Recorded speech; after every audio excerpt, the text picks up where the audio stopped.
sir. Yes, sir. Thank you, doctor. Thank you. Yes, thank you. So first of all, welcome to all the peoples present for this event. But before starting this lecture, or rather I will call it as interactive session, let me begin this with the best thing in the world, that is thanks.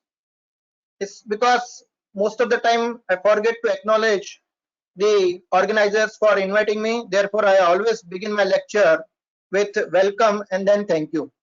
So first of all, I'm thankful to the organizers of this event for inviting me to deliver lecture on my favorite topic, QSAR. I'm sincerely thankful to the principal of the college for giving me this opportunity to share my expertise with you. I'm also thankful to the management of the college for providing such an opportunity to a person like me. So I'm thankful to all the person involved in this event. And finally, I'm going to be thankful to all the participants for attending this session. Okay.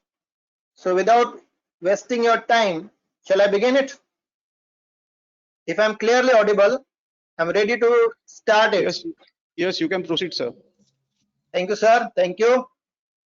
So, in the introduction, which was very fair and very righteous, they introduced that I was in Morocco and in Croatia. But many people have the doubt whether yes, visited or not. Therefore, I begin my session with the proof that I was there. In the very first photograph, you can see Dr. Taibi Ben Hadda from Morocco. In other photos, you can see my collaborators from Croatia, Europe.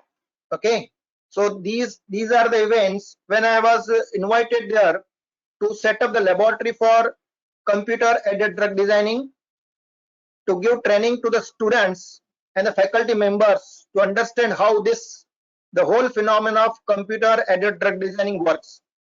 And that's why I can invite you, all the people present here, that I'm open to share my knowledge about CADD and especially about QSAR and molecular docking. So if you need my help at any time, you are most welcome. Let's go further.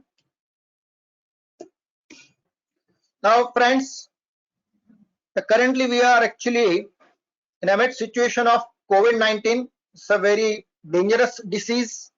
And what actually happening is that we are looking towards all the doctors to give us a very good medicine for the COVID-19 disease. But unfortunately, let me clear this thing that these doctors are actually drug practitioners. They are physicians. They are actually consultants. They are not drug designers. So they cannot give you drug. That is why there is havoc situation all over the world that we are unable to have a good drug for COVID-19 because we are actually looking toward wrong people. They are drug practitioners. Now, who will develop a drug for COVID-19? The job is actually of pharmacists and the medicinal chemist. These are the people responsible for designing a drug for a disease.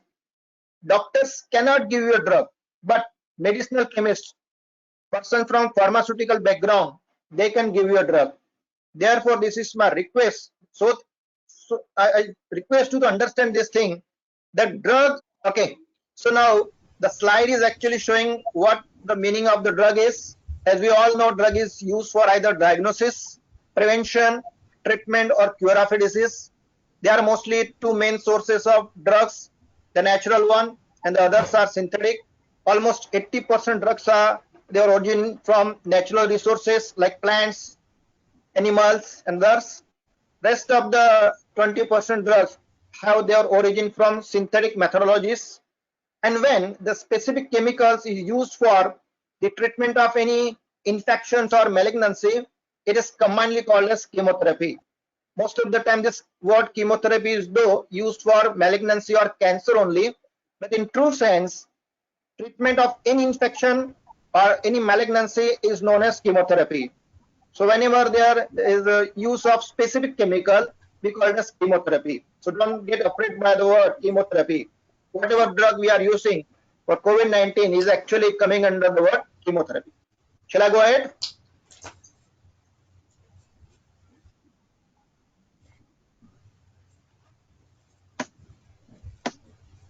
Now, let me clarify certain terminologies used in the field of drugs. Now, the word drug discovery is word which means finding the therapeutic action of a molecule. That means the molecule is known, it at least one biological activity is known, and we are trying to find out its another biological activity, or we are trying to find out its biological use. It is called a drug discovery. Most of the drug discoveries are accidental. So I think we are actually discussing about three different terminologies used in drug development. The first thing is drug discovery and then drug designing. Drug designing is actually the method of modifying the molecule for better activity and with appropriate absorption, distribution, metabolism, excretion, and toxicity. In short, we call it as ADMET. Now, these are the two different terminologies used in drug development. First is drug discovery, second is designing. Now, designing is a purposeful objective type of work. Here, we are actually trying to optimize a molecule. For example, when we go for having a dress, what we look for, a dress which is very comfortable, neither too fit nor too loose. So that means it should be optimum. So that's why whenever raw material is given to a person, for example, a tailor, what he will do, he will stitch the dress and make it appropriate according to your need. So this is called as tailoring. Likewise, we are actually modifying the molecule to fit our need, and that's why it is called as drug tailoring also. So whenever you will see, whenever you use the word drug tailoring, they will call it as something which you are doing unknowing thing. So they, instead of using the word tailoring, they are using the word drug designing. Another word which is commonly used is drug engineering. So we are modifying the drug, that's why we can call it as engineering also. And then the third terminology is drug delivery. Drug delivery, as the word itself is clear, that is the method of delivering the drug or drug administration. So whenever we use the word drug delivery, it is related to appropriately circulating the drug throughout the body to reach the site of action. These three words are combined and they make a single word, drug development. So many people are using synonymously drug discovery, drug designing, and drug delivery as one and the same thing. But these three terminologies are quite different. They have different meaning. Under the umbrella of drug development, either you are doing drug discovery or drug designing or drug delivery. QSAR and molecular docking are actually used for drug designing, not for drug discovery. So keep in mind, they have their own objective. So shall I go ahead? If this is clear, if it is clear, I can go ahead. Shall I? Hello? Yes, sir. You can. Yes, sir. So if any of the participants has any query at any time, they can ask, because I prefer two-way discussion, interactive type of session. Let's go ahead. Next thing, something. Let me change the slide. Let me do the magic. Now, here is the conventional procedure used for drug discovery or drug designing. Now, these conventional procedure for drug discovery or designing involve repeated cycles of synthesis testing. A lot of molecules are synthesized in first lot. They are tested. Some molecules are found to be very active. Others are found to be moderately active, and the rest of the molecules are found to be with little activity. Then what we do? We choose the most active molecules. Again, prepare their derivatives. Then again, send them for typical testing. And after testing, we get some molecules are again found to be very active, some with moderate activity and some with low activity. Again, synthesis carried out with new derivatives. So in this way, the synthesis testing is repeated a lot of time. And that's why it will cost more than $300 million for designing or discovering a new drug for a disease. And also it is a time consuming process. Most of the time it requires 10 to 15 years to launch a drug in the market. So not only it is time consuming, it is costly also. At the same time, it is said that expertise from different areas are required, and because of this is slower, frustrating, and with lower success rate. And that's why it is said the conventional procedure should not be adopted in modern time. We need to rationalize the whole procedure of drug discovery and drug designing. That's why we need to go ahead with new modern technologies like computer-aided drug designing. And in computer-aided drug designing, the famous technique is QSAR. A word cloud is now in front of your screen, and it actually covers what we do in QSAR.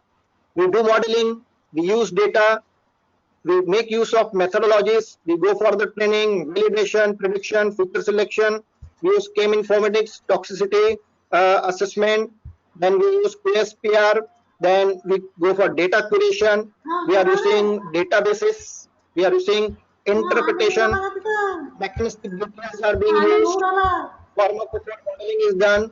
So all these things are done simultaneously in drug designing for under the successful branch QSAR.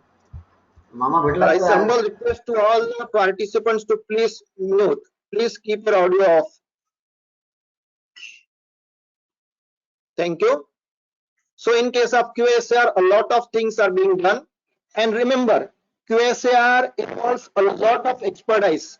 You need to understand chemistry of the molecules. You need to understand the biological activity of the molecule. Then you need to have to carry out statistical phenomena. Then finally, you will have to validate your results. And finally, the last part is understanding which features are responsible for biological activity. So all these things are required in the field of QSAR. And because a lot of things are required for doing QSAR analysis, some people call it as, yeah, you are just doing magic. But remember, in my true opinion, QSAR is not a magic. We are not doing any magical thing. We are just doing each and everything in a systematic way. We are analyzing the molecules, not a single molecule. We will use data set. That means a good number of molecules are used. Some common features are extracted by using mathematical modeling, and then those structures, which we call it as pharmacophore features, are used to design new molecules. And since it is a very systematic branch, most of the time we get magical results, and hence people call it as magic. But in true sense, it is not a magic. It is a science. We need to understand how it is being carried out. Okay, so if you understood what are the different things in QSAR, let me begin in small details. Let's dive in the field of QSAR. Quantitative structure activity relationship, as we all know the long form is. Now there is a line which is very famous by Dr. Corwin Hensch, that similar compounds behave similarly and activity or property varies with the structure.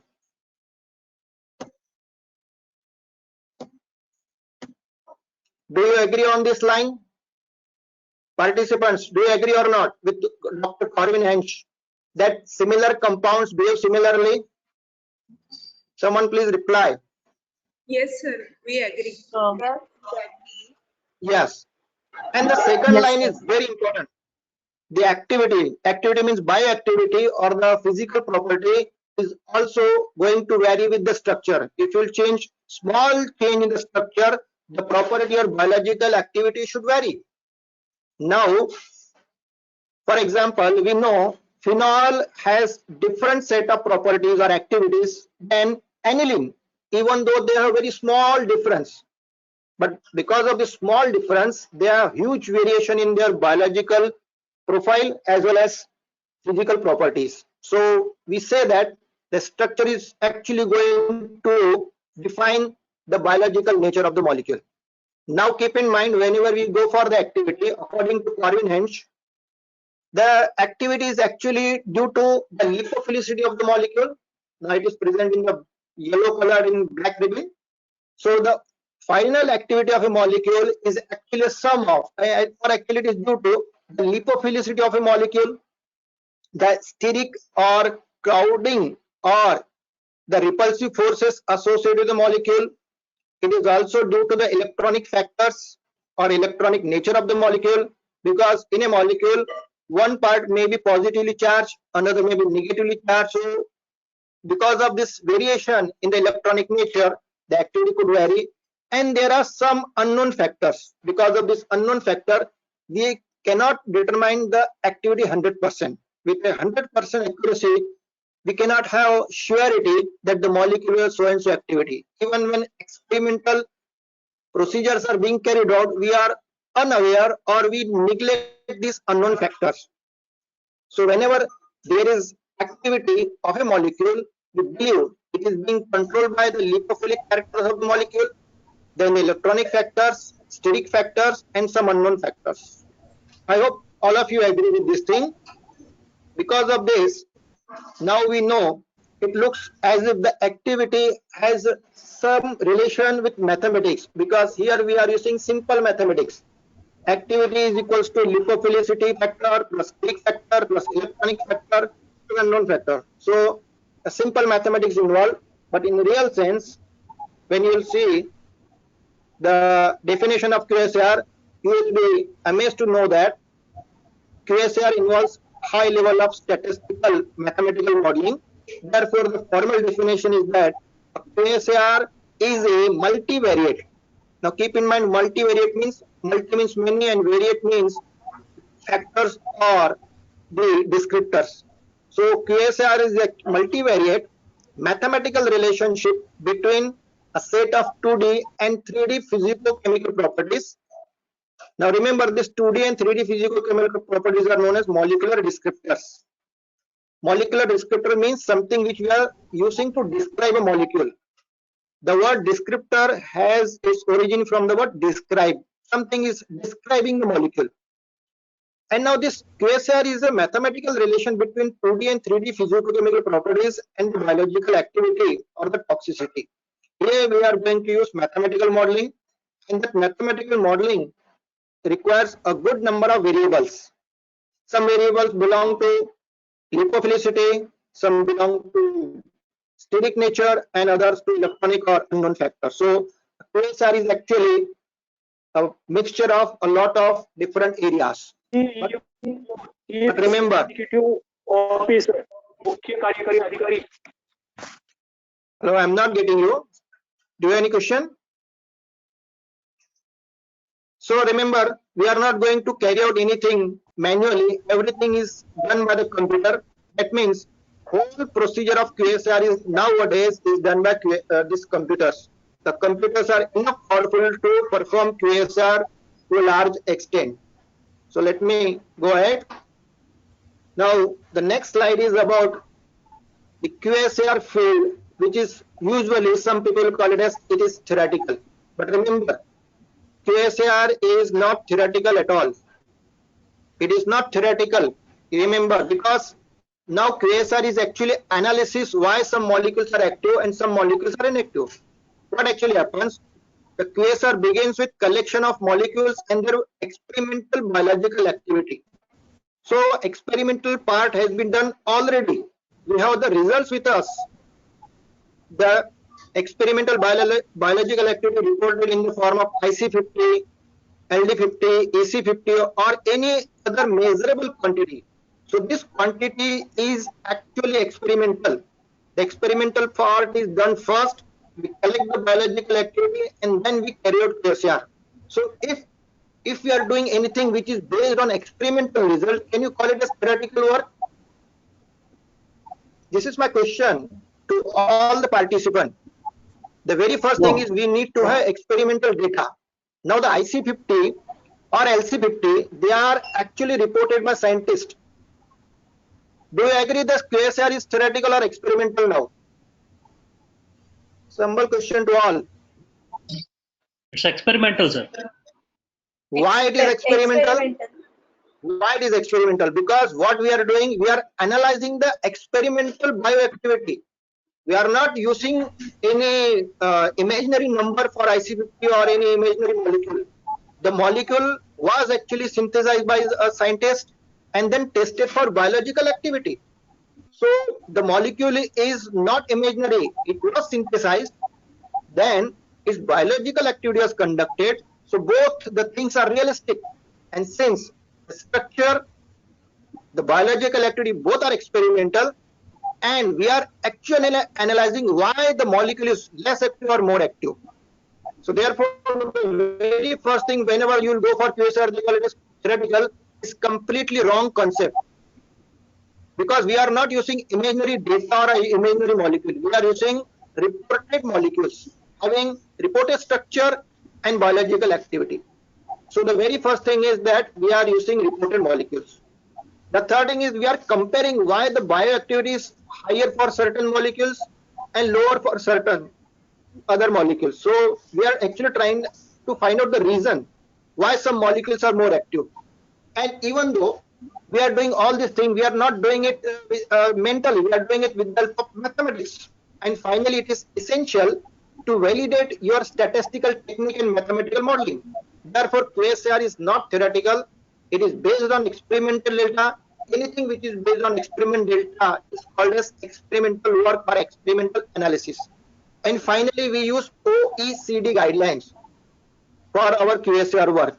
So these are the things which say that QSAR is experimental, or we call it as post-experimental analysis. So it is just like understanding the reasons for good and bad related to molecules. Shall I go ahead now? If this is clear, we can go ahead. Yes, sir. Thank you. Now, in case of QSAR, it's a common perception that what and how we shall begin.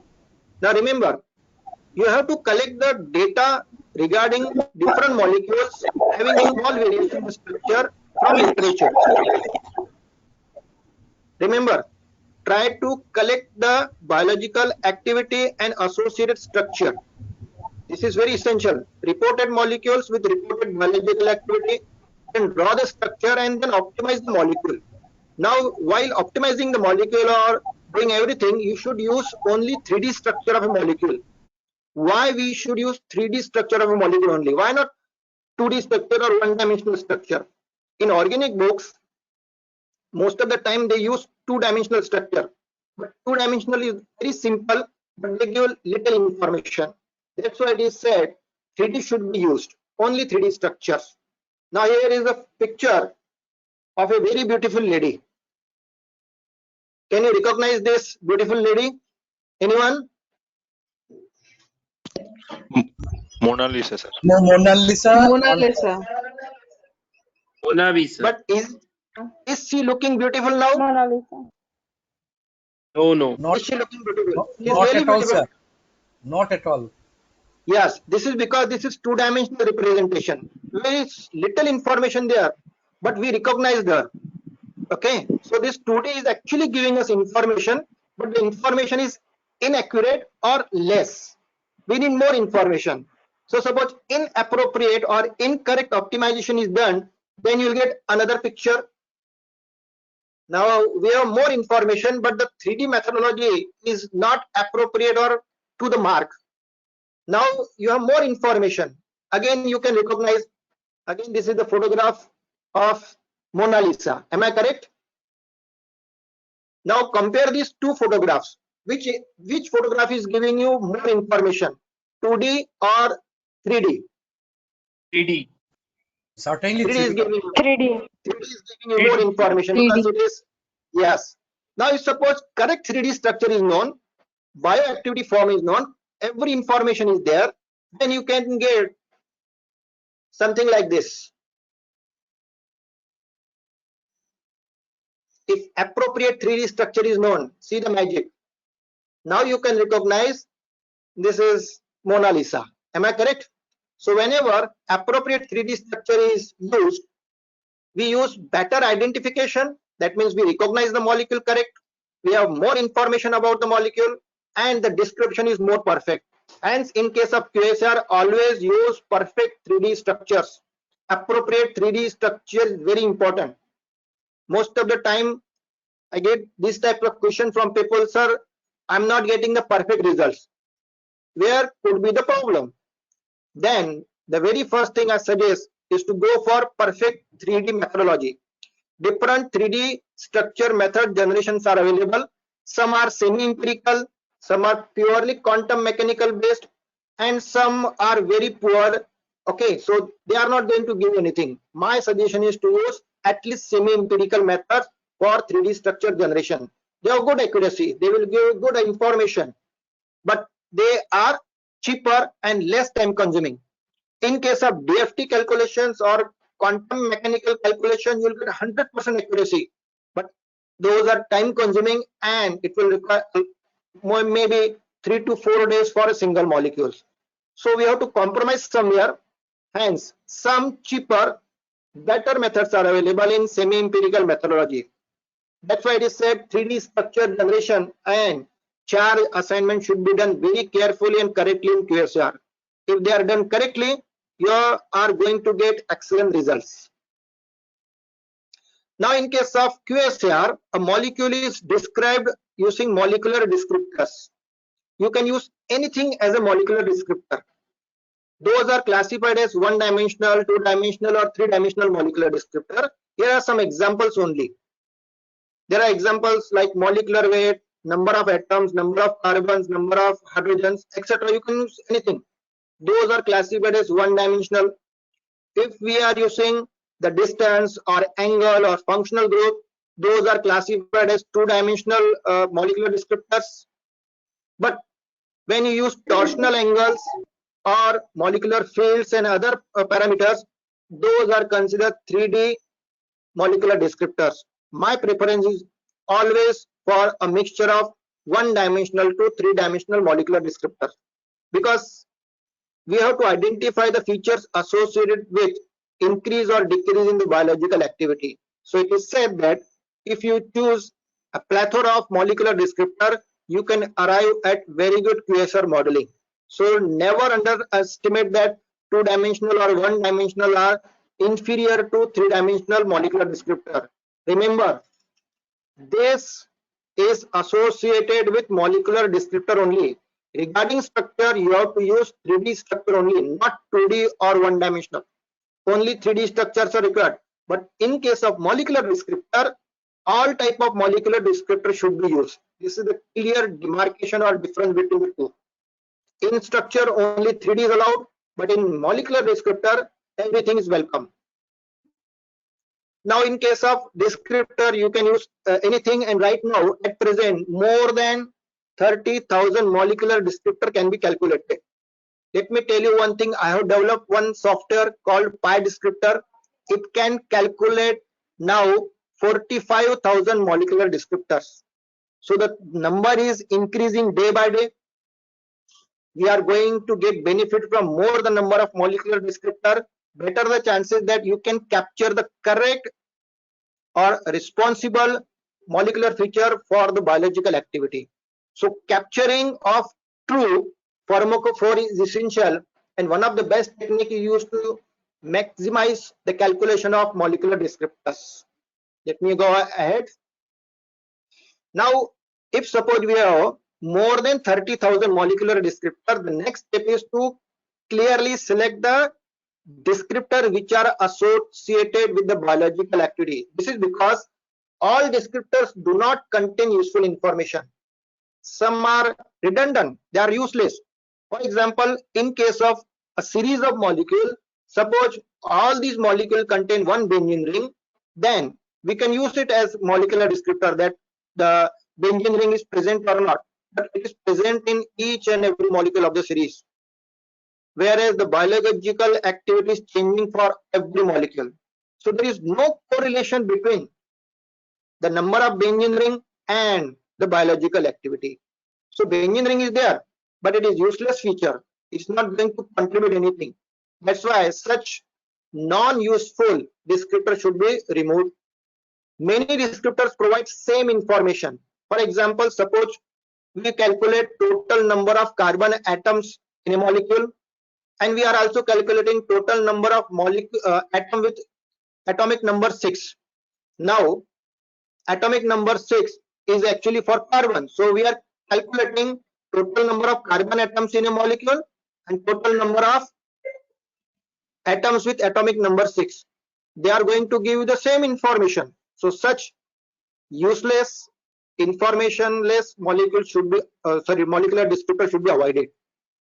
Then during mathematical modeling, it is said use of too many descriptors could result in overfitting. This is a phenomena which is now actually very prevalent in case of modern technologies like artificial intelligence, support vector machines, and other.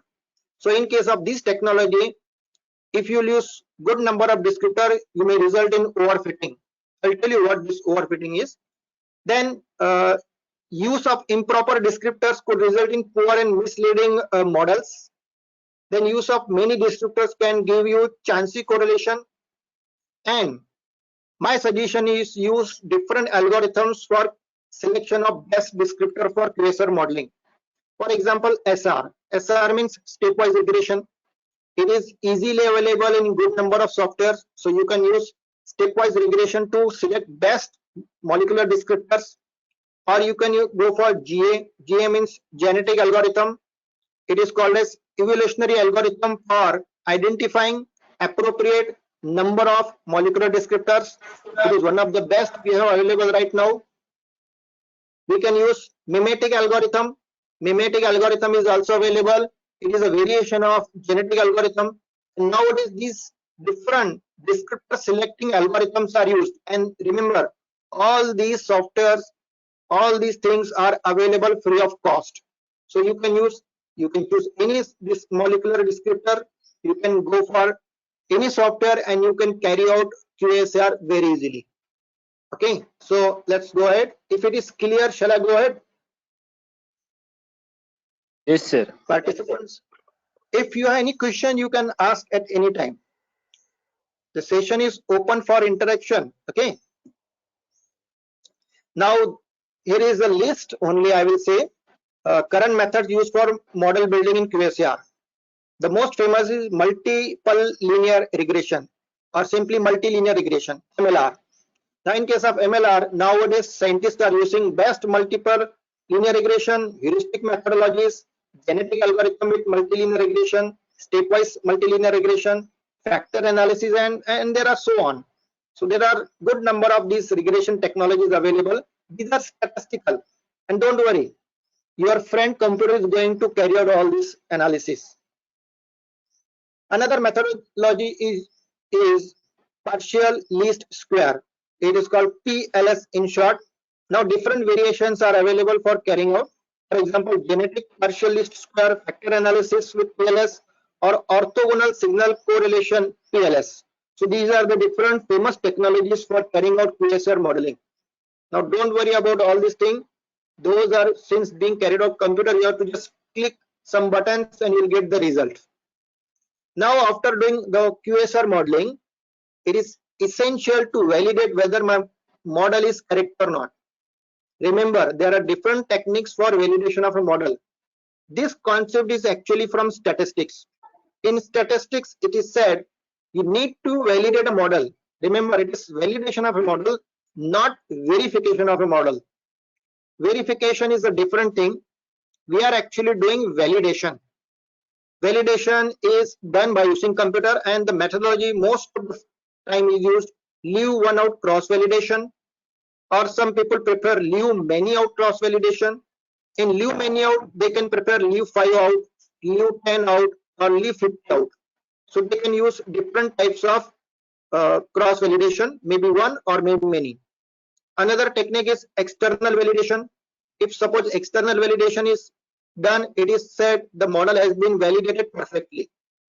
But apart from this validation technology, you can use PCA, principal component analysis, simulated annealing, automated relevance determination, or different methodology. Nowadays, scientists in QSA are using Bayesian statistics or Gaussian process because they do not require cross validation. Remember, we have bypass for validation also. The Bayesian approach or Bayesian statistics or Gaussian process are free from cross-validation. You just need to go for only creating a QSR model using Bayesian statistics. So these are the different methods available for QSR modeling. Shall I go ahead? If it is Sir, being bombarding with concepts, Sir, you can I ask would- any. Sir, Yes. what if you tell me something about simulated annealing? What actually it does, sir? In case of QSAR, let me explain you. Simulated annealing is a new technique. For example, suppose let it keep it aside from QSAR. Suppose I am heating a substance from 25 degree to 35 and again cooling down. What will happen? So during heating, it will go from 25 to 26, 27, then it will reach 35, and then I'm allowing it to cool down. What will happen? It will again come down. Okay. So during cooling, it will gradually come down. Likewise, in simulated annealing, the molecular descriptors are added one by one. Okay. Their performance is judged. It may go from one molecular descriptor to 5, 6, or 7 molecular descriptor. Then again, it will try to minimize the number of molecular descriptor, whether 4 descriptors are more than sufficient or 5 or 6. So increasing and then decreasing, and then trying to find out the optimum condition. This process is called a simulated annealing. So increasing to a certain extent, then decreasing, and then find out the appropriate balance.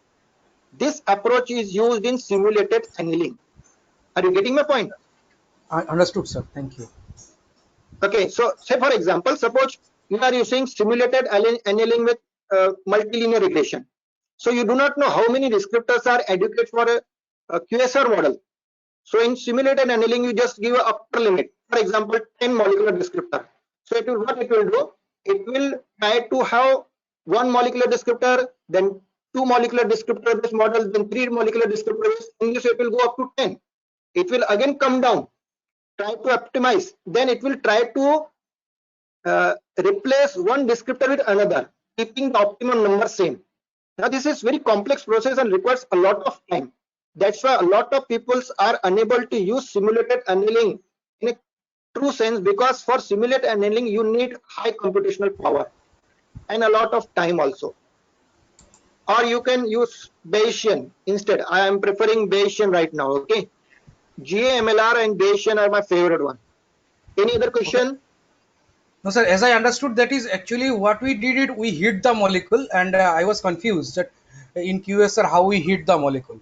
But in No. simulation, in No. molecular See, dynamics, what we will do in simulated annealing, we hit the molecule until and unless it passes the potential conformations, and yes, we can find out the actual conformation by stepwise heating. correct. That's why And then again we cool it also. yeah, heating and cooling. Yes. So increasing to a certain extent and coming back. This is the main phenomena behind simulated annealing. So in QSAR, increasing the number of molecular descriptors in a model, then decreasing, reaching the optimum, and then replacing the molecular descriptor others to maximize the output. This is called simulated annealing. SA. Okay, thank you, sir. Got it. Thank you. You're most welcome. If any other question is there, you can ask at any time. You are most welcome. Let me go ahead.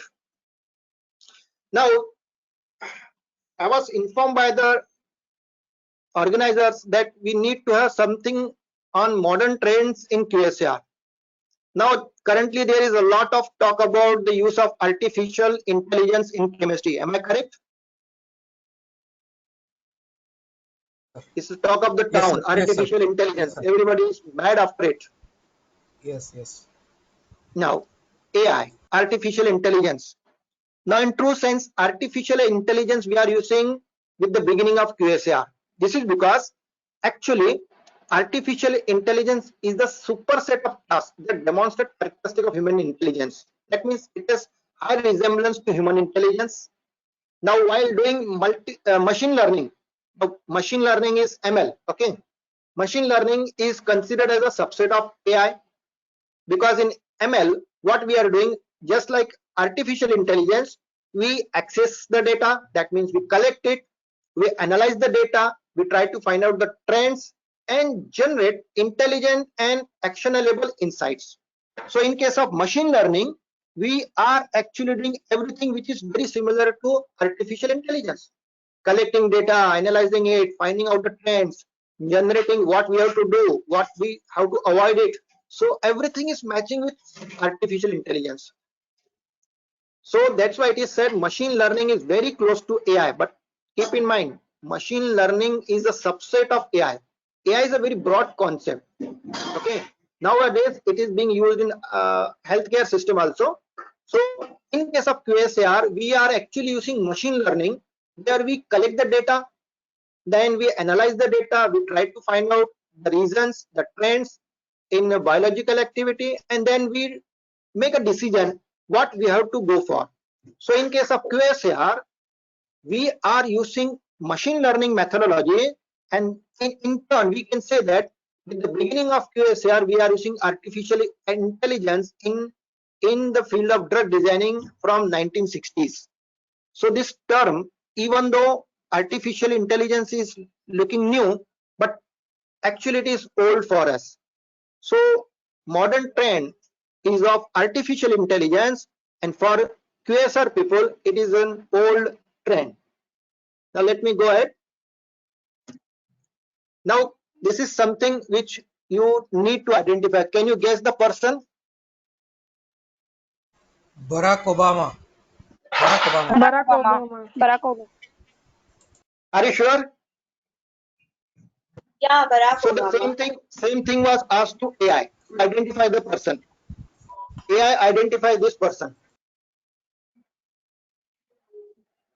Okay. But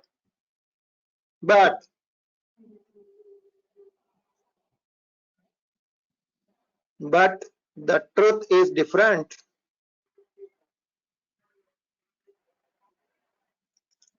Now if you are a living being and your natural intelligence, you also got confused, then what about AI? My question is,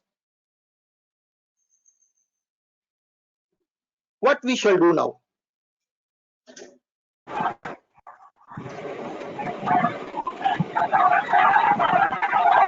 So my suggestion is that artificial intelligence is not a perfect method, even though we are using it in modern sense with modern technology and everything.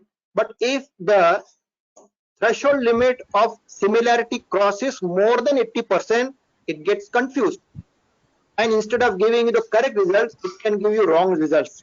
And this thing is happening in case of drug designing because molecules are very, very similar. They have very small difference. Even placing or changing the place of a nitrogen from one place to another can change the biological activity by tens and thousands of nanomolar. So biological activity can range from 1 micromolar to 1 nanomolar. It can happen if you change the position of nitrogen. This has created a problem for artificial intelligence in drug designing. So whenever we use artificial intelligence, deep neural networks, or any other thing, we have to be very cautious because they have their own accuracy limits. They cannot be 100% accurate. Because in terms of chemistry, I'm giving you the example, just changing the position of a nitrogen or any other group from one place to another, it is called scaffold hopping. So when we do scaffold hopping, that means we change the position of a group or an atom from one place to another in the molecule. The biological activity changes tremendously, but artificial intelligence may not be able to identify this thing. So it will classify it as inactive. Even after scaffold hopping, it may classify it as inactive. So whenever we use artificial intelligence, try to understand it has its own limitation in drug designing. So keep in mind, whenever we have AI, deep neural network, or other techniques, they are 90% accurate. So what actually happens? They are 10% inaccurate.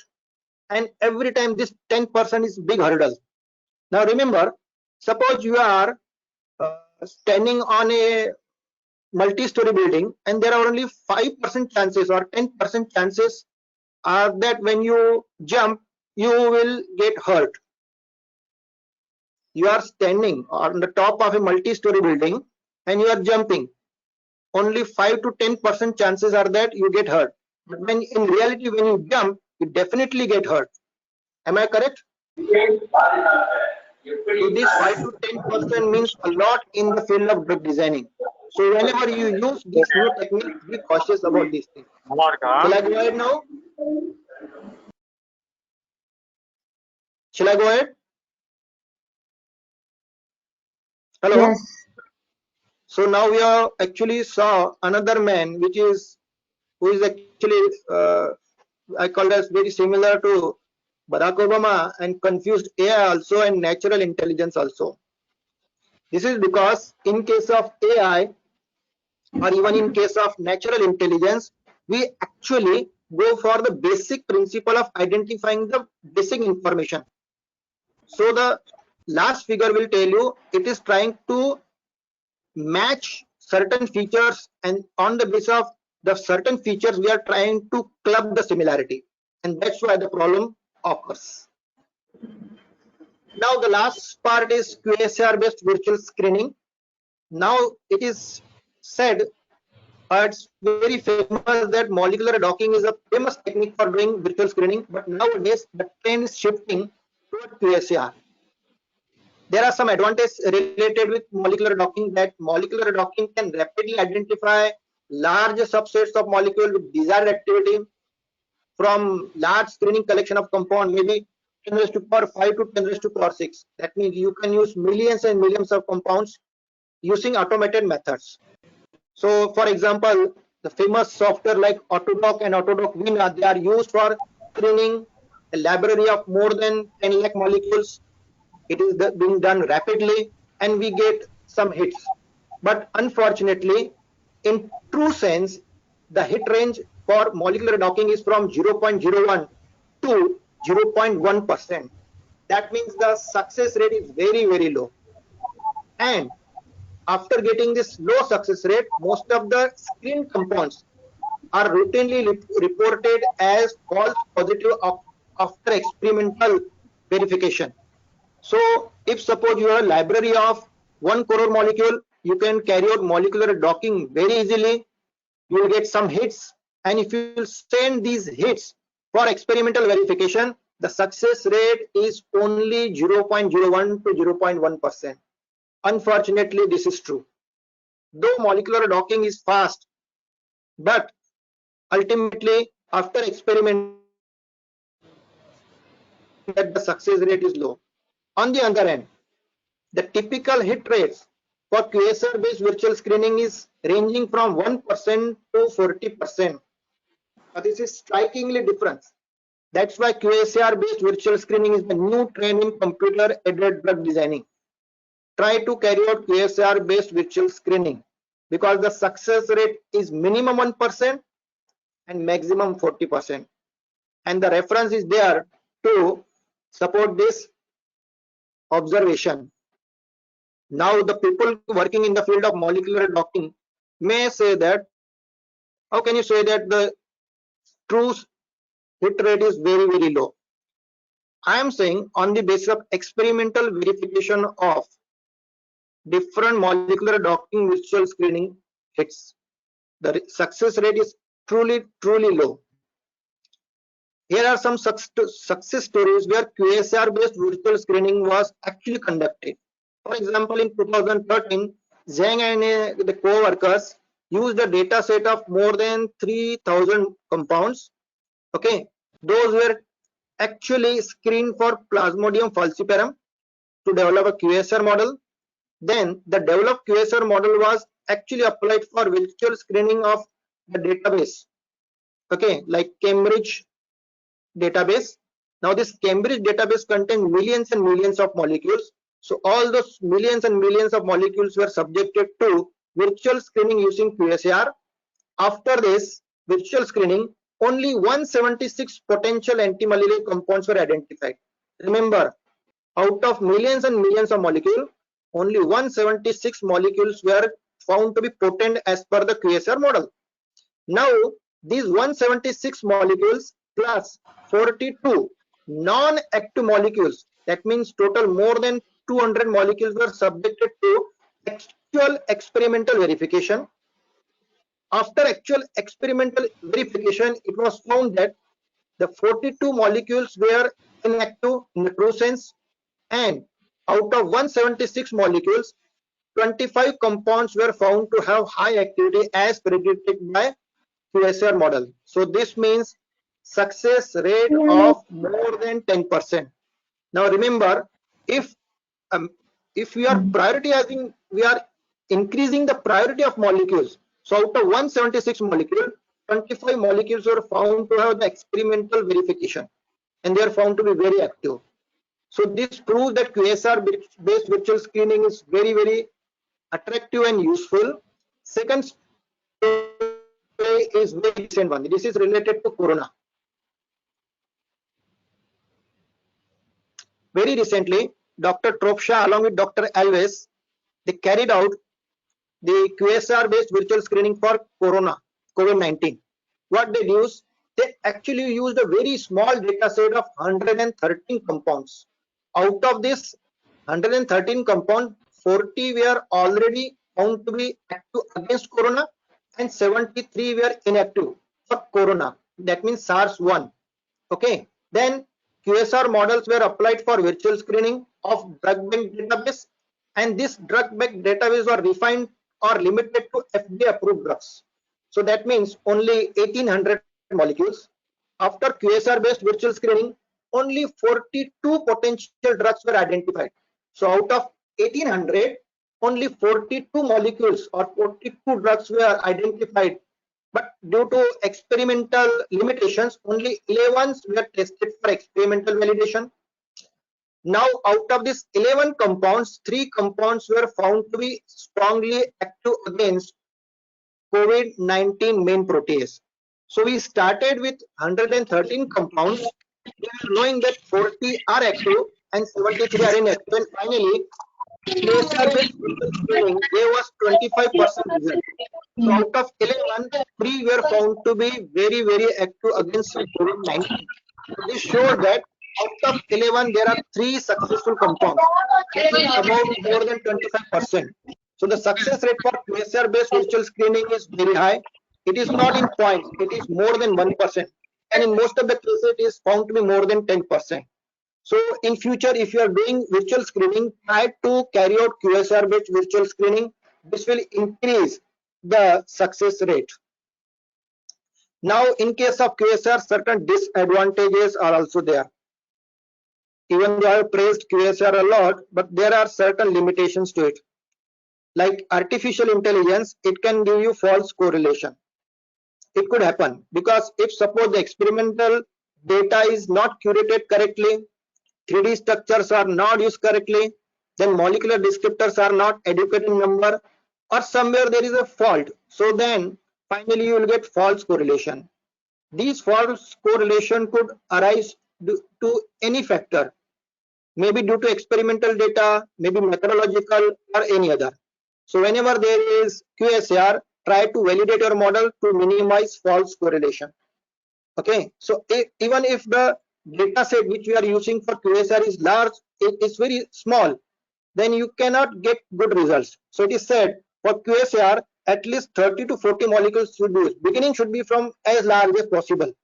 If you have 5 or 10 molecules or 20 molecules, you cannot carry out QSR.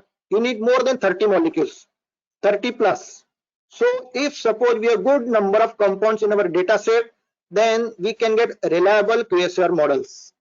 So try to have as large as possible. Here are a few more success stories in which QSR was used for designing a drug. For example, in the development of captopril in 1981, which is used antihypertensive. In its development, QSR was used. There are a few more examples here which indicate that there are a good number of success stories associated with QSR. Now, last part of the today's session. Now, this is about the journey of a QSR paper.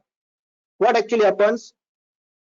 The participant may agree that what we do, we synthesize a good number of molecules. It takes a lot of time, maybe 6 months or more. Then we go for their characterization, finally for biological activity. After all this thing, it takes about 1 year to publish one research paper in a good impact factor journal. Am I correct? Do you agree? I am asking to all the participants. Am I correct or not? Yes, sir. Yes, sir. Yes, Yes, sir. sir. Yes, sir. Certainly. You are absolutely, sir. Yes, sir. About 1 year.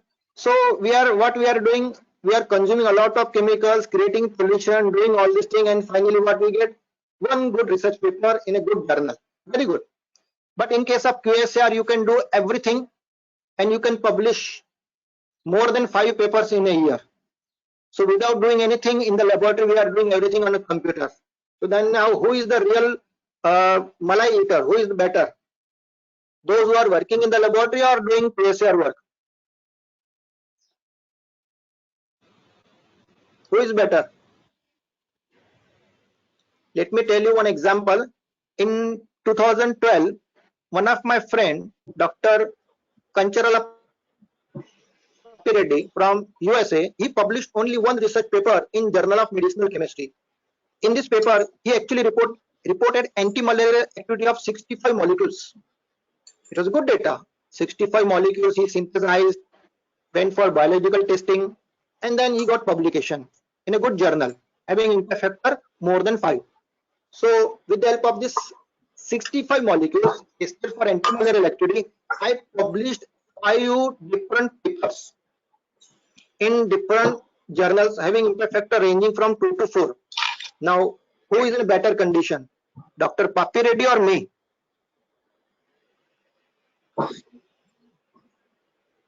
Yes? Are you getting me? Hello? Yes, sir. Yes, sir.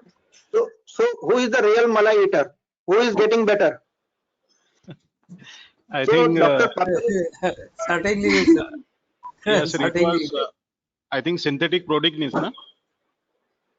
synthetic proteaginase, correct? Yes.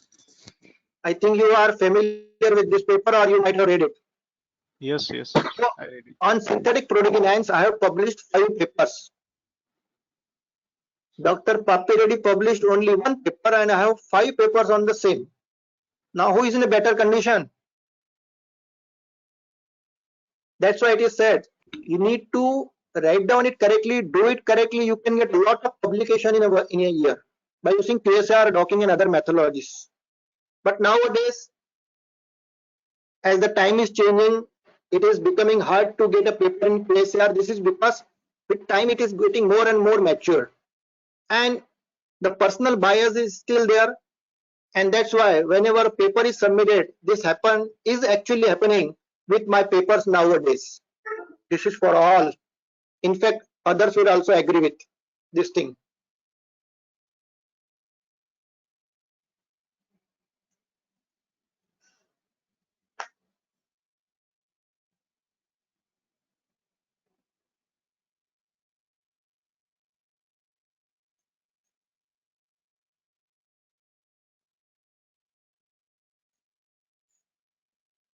This is because Mona Lisa is my favorite topic. I'm using her each and everywhere.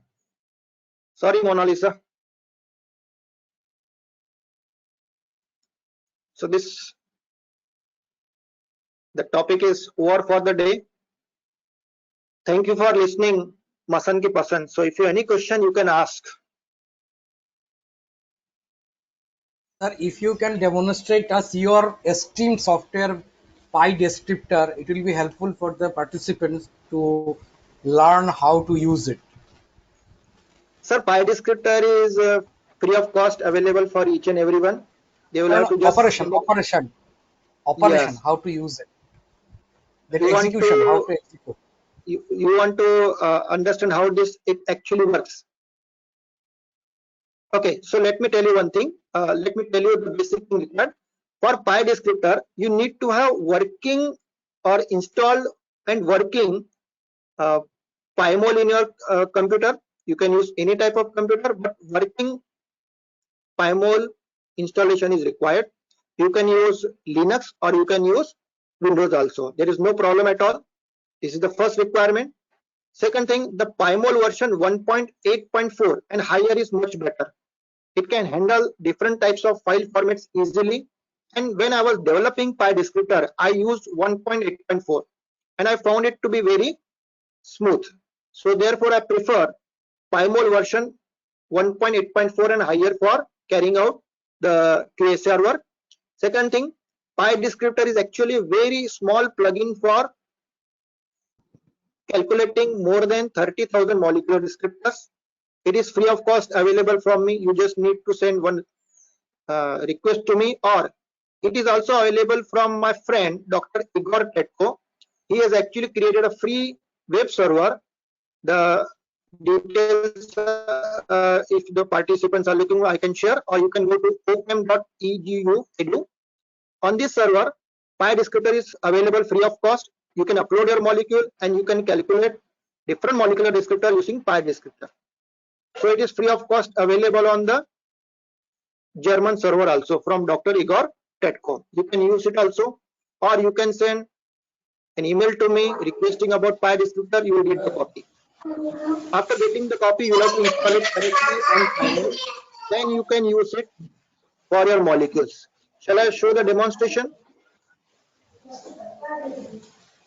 Yes, sir. Yes, sir.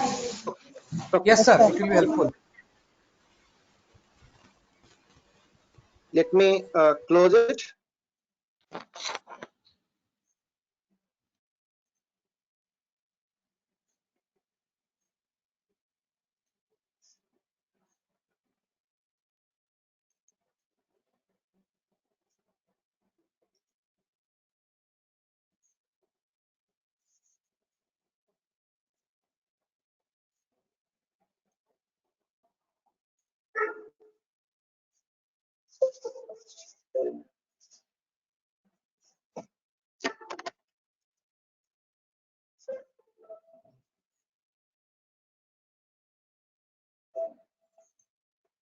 So here I have started PyMol.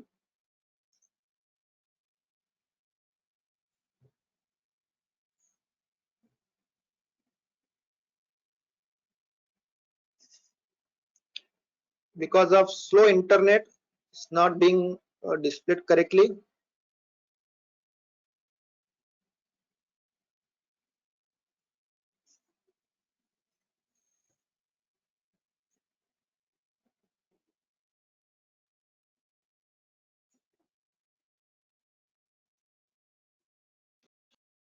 So here I am using EduPyMol for using PyDescriptor. Is it visible on your screen now? Yes, sir. Yes, sir. Yes, sir. Okay. Yes, sir. Now, after correct installation, you can go to plugin, then go to plugin and click on legacy plugins. Now, in case of legacy plugins, you will see different types of version of PyDescriptor. I have actually created different versions. So I'll go for the least one, that means PyDescriptor X3. Okay. Is it visible on your screen now? Then these descriptor, why I have to go for different version? Because in case of Excel sheet, the total limit is of 16,000 columns. So PyDescriptor, since is able to calculate more than 45,000, allowed to divide into three parts. So PyDescriptor X3 calculate first 15,000 molecular descriptors. PyDescriptor X31 will calculate next 15,000 molecular descriptors, and PyDescriptor X32 will calculate rest of the 15,000 molecular descriptors. So this is all about PyDescriptor. And then go for compute descriptors. When you click on this compute descriptors, a new window will pop up that the developers are me, Dr. Vijay Masan by mistake, and Dr. Vesna Rastia from Osijek, Croatia. Since this was funded by Josip Juraj Strauss-Meyer University of Osijek, the name is there. You just to click on OK. Then it will ask you to select a directory where the whole work will be carried out. For example, suppose I go for D drive, then I'll go for say for example PyDescriptor. I'll select a directory or folder for working, and then I'll select it.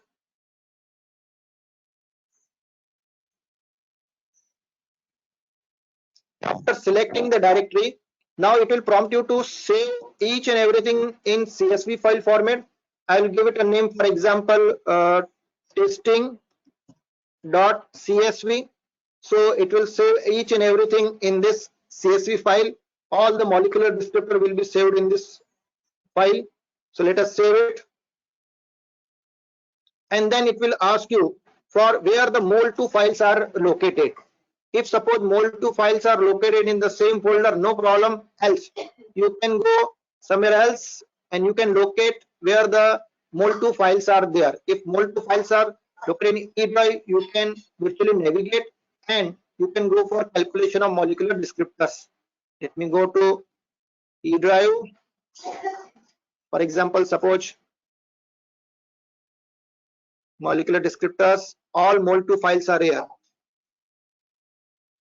Suppose I want to select only limited number of only 3 molecules I want to select and calculate the molecular descriptor. I have selected only 3.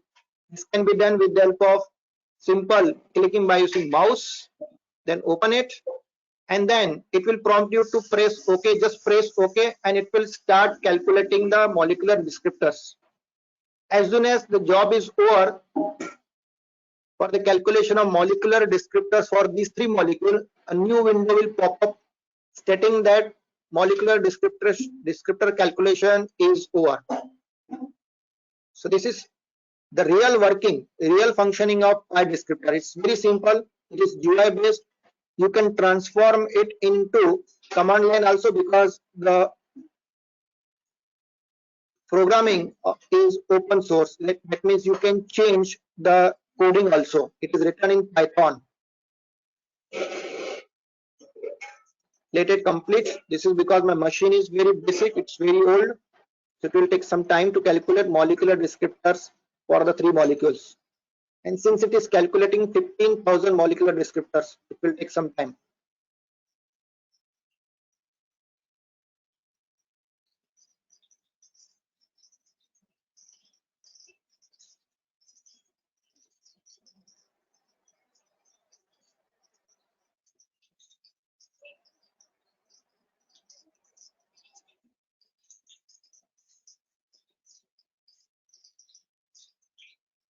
So once the calculation is over, the window will pop up. Let it. You can share your queries about PyDescriptor also.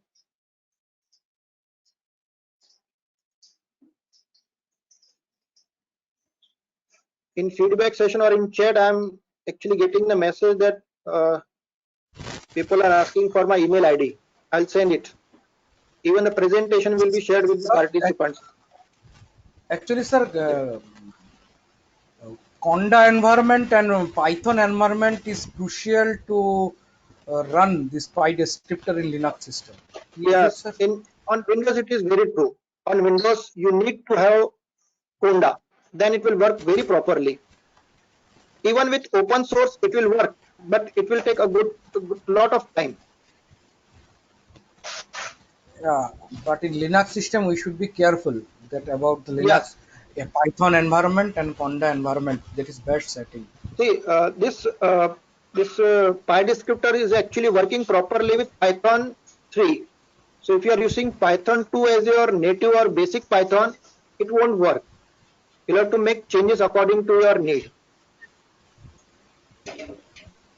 Python is nowadays a language which is used in QSR and molecular docking to a large extent. It's very famous. Another problem is that in Linux system, if you have Python 3 only, then your Autodoc tools will not open. And if you have to open Autodoc tools there, then Ember will not work. Yes, yes. So this is actually happening, sir. Some softwares have upgraded themselves and some are actually still in the process. So this is, we need to understand that what is my priority, and according to our priority, we have to go ahead. You might be observing that there is a new window pop up there and stating PyDescriptor has finished calculation. Total 15,058 molecular descriptors are for each molecule. So just click OK, and now we'll navigate to the D drive, where we just created a new file name testing. Here it is. So let me open it. Here is the name testing is there because we gave the name testing. If you open this in Excel, you'll see that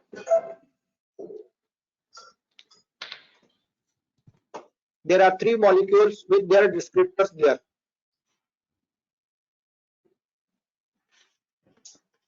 The solution, the molecular descriptors, each and everything done by pi descriptor is of high quality, no missing values, nothing. If there is any problem, it will definitely inform you that some mistake or error is there and it will stop working. So these are the different molecular descriptors for the 3 molecules. It's running slow because at the same time I'm actually running a lot of stuff, a lot of application in my machine. Therefore, it was very slow. I hope you are satisfied with this, Dr. Devanjan. Yes, sir. Thank you, sir. Thank you very much. You're most welcome. Most welcome. So if there is no question, then I switch over to Dr. Rahul Jawarkar. Yeah, From thank you very much, participants, sir. Vijay sir, any query? Vijay sir, Yes, Vijay sir, a small question from my end. Can I? Yes, please. Dr. Sachin Ladda. Yes, sir. Sir, I just want to know, I will be more than happy if you could tell us on the steps for doing QSR. Sorry. Steps for doing QSR activity. Okay, so you want to have steps for QSAR? Yes, sir. Say, for example, collection of literature, then See, onwards. okay, it requires another session. What actually I do, I collect the data from research papers and from databases. Some databases like PubChem, Zinc, and others or ChemDL, they are allowing to have the structure plus their biological activity. Free of cost, each and everything is available. So we call it as ready-made material. Structures are there and biological activities are there. So very first thing, the structures are available free of cost from a rich database, or you can collect the data from the literature like papers from Journal of Medicinal Chemistry. You'll have to draw it by using appropriate software like ChemDraw or any other. You'll have to optimize it and then use it. So this is the very first step, collection of data from databases or from research papers. Then you'll have to curate the data. This is called data curation. Say for example, it could happen that the entries may be duplicate. So duplicate entries are redundant. They should be eliminated. For some molecule, inappropriate data is reported. For example, the values are missing or values are not correct. Then you'll have to eliminate them. You'll have to eliminate the salts, organometallic compounds. So a lot of steps should be done to have appropriate data. And after this, you'll have to go for the calculation of molecular descriptors. After calculation of molecular descriptor, you'll have to remove the unwanted molecular descriptors. Then after removal of unwanted molecular descriptor, next thing is development of a QSR model. This is the third step. And the last step is validation of your QSR model. Fortunately, for all these steps, each and everything can be done using different software. For example, database collection is a simple thing, but after this, calculation of molecular descriptor can be done using PADL, PyDescriptor, or you can use any other software. For elimination of different unwanted molecular descriptor, you can use OpenStat, QSAR-INS, PADL, or you can use any other software. Okay, even you can use MATLAB also, which is very famous. Scilab also is there. Heuristic Lab is there. A good number of softwares are there. For model building, again the same softwares can be used, and for validation, we use the same softwares. So each and everything is done by the softwares. We are actually clicking and picking the correct phenomena by adding the correct threshold values. Ultimately, you have to decide which model is better on the basis of different statistical parameters and then report it. Dr. Ladda? Are you getting me? Right, sir. Perfect, sir. Perfect, sir. You're right, sir. Thank you so So, much, sir. and if you want to more details, a long session of at least 2 hours is required. Unfortunately, today in the beginning there was mishap with my computer. It shut down without any information. So there was this thing. So I once again apologize. If there is no question, I hand over this to Dr. Rahul Jawarkar. And once again, I'm acknowledgeful, thankful to all the organizers for inviting me. Thank you. Over to you, sir. Thank you, sir. Now I request Professor Ande sir to start question answer session. If we have any question from audience side. Professor Ande sir. Yes, thank you, sir. Here I would like to request all the participants, if they have any questions, they can put it into the chat box of this meeting. So we can carry forward and connect you with our eminent speaker, so they can answer as per their knowledge and as per their experience. Sir, we are getting a one question from the Please. participant side, that is Muhammad Hashim sir asking, is it possible to dock the metal complex using the Autodock? In case of Autodock, the problem is about parameterization of 3D orbitals. D orbital is very difficult to handle, and in case of metal complexes, D orbital is always there. So parameterization and doing the docking is not a good idea by using Autodock. Autodock Zn is there. Okay, so Autodock Zinc is there, you can use it, but still the results are not so to the mark. You'll get some problem with Autodock Zinc also. My suggestion is at least Autodock Zinc is better than Autodock with respect to organometallic compounds. Okay, thank you, sir, for your reply to this question. I think so Hashim sir get his answer. If he has any more queries, he can share his questionnaires with our eminent speaker. Furtherward, Thank the you. will be mentioned in chat box. Now, if I'm not wrong, hello, Yes, sir. Yes, sir. they are asking about my email ID. So when I'll send this PowerPoint presentation, I will include my email ID also. Okay, sir. Okay. We will carry forward that PPTs and all this material which carry the information regarding your email ID and phone number. Thank you. We will forward Thank to you. the participants on their respective email IDs. There Thank is one you. more question from the Sanket Kore, that is how to select the models and the parameters in regarding with the descriptors. Okay. So if you are developing QSR model, you have to look for its external validation parameters. For external validation parameters, during model building, try to divide your data set into 2 parts. First, training set approximately 80% or 75%, and rest molecules in training set.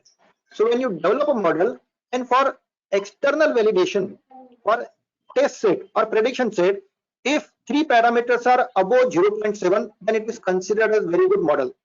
The first parameter is Q2F1, second is Q2F2, and third is Q2F3. If these 3 parameters are high value, more than 0.7, then it is considered as acceptable model. If your Q2F1, Q2F2, and Q2F3 are low value, below 0.6, they are considered very poor model and they should not be reported. My preference is for models with Q2F1, Q2F2, and Q2F3 in the range above 0.7. I always report such models which have Q2F3 above 0.7. This is because their statistical formula involves a lot of calculation, and they are very sensitive to dataset composition, the size of the dataset, and hence they are the true parameters to understand whether the model is good or bad. Another parameter is CCC, concordance correlation coefficient. If this parameter has value above 0.8, then the model is considered of excellent quality. So if these 4 parameters are there and have high value, your model is acceptable, you can report it. In fact, you can get publication in high impact factor journal. Try to have maximum high value for these 4 parameters.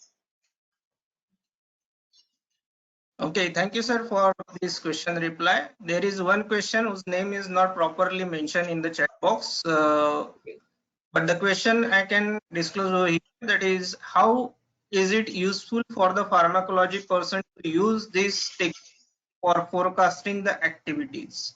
That means pharmacological activity if some compound is assumed by some Yes, method.